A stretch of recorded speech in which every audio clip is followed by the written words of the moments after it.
متراكم. القرآن مو طلاسم. قال الله لمحمد: إن الذي فرض عليك القرآن إيش؟ لرادك إلى معاد. تبغون المعنى يتضح أكثر؟ متى نزلت السورة على النبي عليه الصلاة والسلام؟ السورة نزلت على النبي يوم الهجرة. باقي 6 دقائق أنا حاسب الوقت. النبي نزلت عليه السورة في الهجرة، في طريقه من مكة إلى المدينة. تخيلوا الرسول مهاجر ليس معه إلا أبي بكر الصديق صاحبه فقط، وسراقة بن مالك يلحق به يريد قتله. يقول النبي: فاختبأ النبي في الغار وجلس معه أبو بكر الصديق. هذا المشهد أنزل الله على النبي هذه السورة. الرسول في الغار وهو حزين، لكنه ليس حزن خوف ولا جبن عليه الصلاة والسلام، لا، إنما حزين على عدم نشر هذا الدين وهذه الرسالة.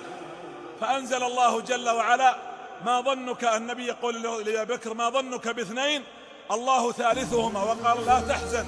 الله يخبره أن لا تحزن، إذ يقول لصاحبه: لا تحزن أن الله معنا.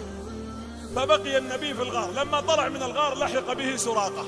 السورة نزلت عليه، خلاص اطمأن، كأن الله يقول: يا محمد، لقد ذهب موسى وستذهب، وأخرج موسى وأخرجت، ووعدنا موسى بالعودة والنصر والتمكين والرسالة، ونعدك أنت بالعودة والنصر والتمكين. وأبو بكر يقول: يا رسول الله، والله لو نظر أحدهم إلى قدميه لرآنا. قال: لا تحزن، ما عليك، إن الله معنا. ما ظنك باثنين الله ثالثهما. ظن الحمام وظن العنكبوت على خير البرية لم تنسج ولم تحمي. عناية الله أغنت من مضاعفة من الدروع أو عار من الأطم. فخرج وإذا بسراقة خلفه. يقول سراقة بن مالك: كنت خلف النبي، إذا سار بيني وبينه مسافة فرس سقطت وسقط فرس، يعني بيني وبينه 2 متر ونص تقريبا. إذا قربت عند الرسول سقط فرسي.